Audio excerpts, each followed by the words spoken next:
Assalamualaikum warahmatullahi wabarakatuh. Halo anak-anak hebat, soleh dan solehahnya Bu Guru semuanya. Bagaimana kabar kalian hari ini? Semoga kalian semua dalam kondisi sehat walafiat dan pastinya selalu ceria dan selalu semangat dalam mengikuti pembelajaran daring kita kali ini. Dan terkhusus buat ayah bunda di rumah, semoga selalu sehat dan senantiasa sabar dalam mendampingi pembelajaran Ananda di rumah. Alhamdulillah, pada kesempatan pembelajaran daring kita kali ini kita sudah sampai pada tematik IPS dengan materi persamaan dan perbedaan karakteristik negara-negara ASEAN. Baik, anak-anak hebat, agar nanti kalian lebih bisa memahami apa itu ASEAN dan negara mana saja anggotanya, kemudian sejarah berdirinya ASEAN seperti apa. Mari bersama-sama kita simak video yang akan Bu Guru share berikut ini. Dan semoga semuanya akan bisa mengikuti pembelajaran yang Bu Guru berikan kali ini.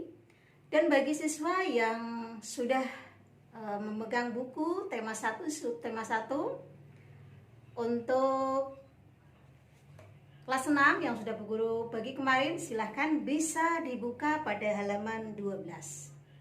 Oke, mari kita simak video berikut ini bersama-sama. ASEAN adalah sebuah organisasi internasional yang beranggotakan negara-negara di kawasan Asia Tenggara. ASEAN merupakan singkatan dari Association of Southeast Asian Nations, atau di Indonesia lebih dikenal dengan Perbara, yaitu Persatuan Bangsa-Bangsa Asia Tenggara. ASEAN berdiri pada tanggal 8 Agustus tahun 1967 di Bangkok, Thailand. Negara-negara ini bersatu karena adanya persamaan letak geografis dan kemiripan budaya. Kepentingan yang sama dalam memajukan pertumbuhan ekonomi, sosial budaya, serta menjaga keamanan kawasan menjadi dasar pertimbangan para tokoh-tokoh dunia pendiri ASEAN. Pada tahun 1967, maka berdirilah ASEAN atas dasar Deklarasi Bangkok saat itu. Tokoh-tokoh dari 5 negara yang terlibat dalam diskusi menjadi pencetus dan pendiri organisasi ini. Siapakah kelima tokoh pendiri ASEAN ini? Berasal dari 5 negara. Yang pertama adalah Atta Malik dari Indonesia, kemudian yang kedua adalah Tun Abdul Razak dari negara Malaysia, dan yang ketiga adalah Raja Ratnam dari negara Singapura. Yang keempat adalah Naciso Ramos berasal dari negara Filipina, dan yang kelima adalah Tonat Common dari negara Thailand. Kelima tokoh ini adalah yang menjadi pencetus Deklarasi Bangkok yang menandakan telah berdirinya ASEAN, yaitu pada tanggal 8 Agustus tahun 1967. Kemudian untuk anggota negara ASEAN sampai saat ini ada berjumlah 10 negara. 10 negara di kawasan Asia Tenggara. Adapun 10 negara itu adalah 1.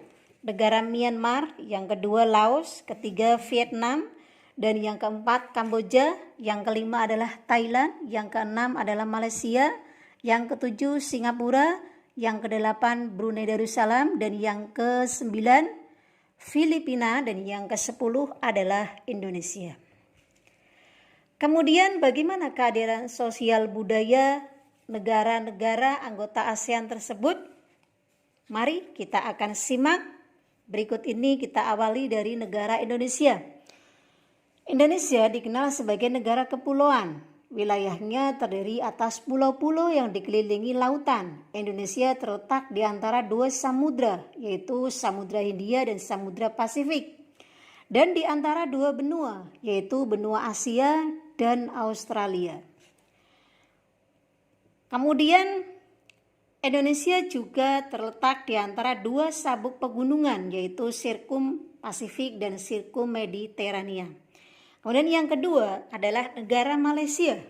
Wilayah Malaysia dipisahkan oleh Laut Tiongkok Selatan dan Selat Karimata. Wilayah barat terletak di Semenanjung Malaya, sedangkan wilayah timur terletak di Pulau Kalimantan. Wilayah Malaysia sebagian timur sebagian besar berupa pegunungan. Wilayah Malaysia bagian barat relatif beragam kenampakan alamnya, yaitu dataran, ada rawa, kemudian pantai dan perbukitan, dan juga pegunungan. Kemudian yang ketiga adalah negara Singapura. Hampir sebagian besar wilayah Singapura berupa dataran rendah. Sebelah barat merupakan daerah rawa dan perbukitan. Perbukitan dengan puncak Bukit Timah berada di bagian tengah. Bukit-bukit rendah berada di bagian barat laut dan selatan. Selanjutnya adalah Thailand. Pegunungan dan perbukitan berada di sebelah tenggara. Di bagian selatan terdapat Semenanjung Malaka. Di sebelah selatan pegunungan utara juga terdapat dataran rendah. Sungai Chao Phraya terletak di bagian tengah Thailand yang merupakan dataran rendah. Berikutnya adalah Filipina. Sebagian wilayahnya terdiri atas rangkaian pegunungan Sirkum Pasifik yang membagi Filipina menjadi dataran pantai barat dan timur yang sempit. Sungai di Filipina pendek, berarus deras dan berkelok-kelok sehingga tidak dapat dilayari oleh manusia.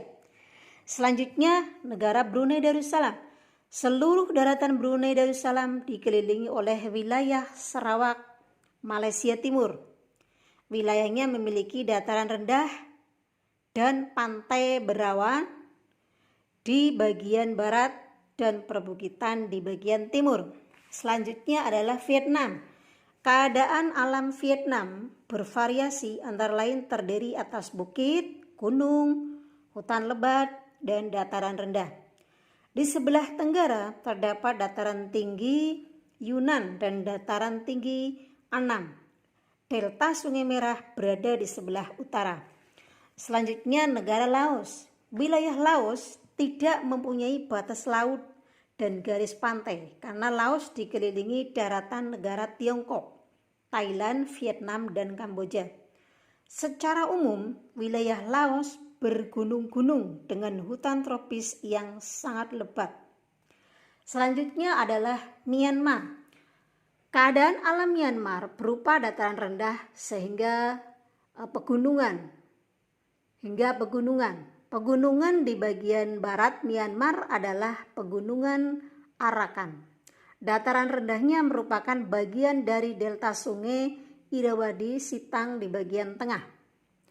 Di bagian selatan, pesisir pantai berupa pantai berbatu karang.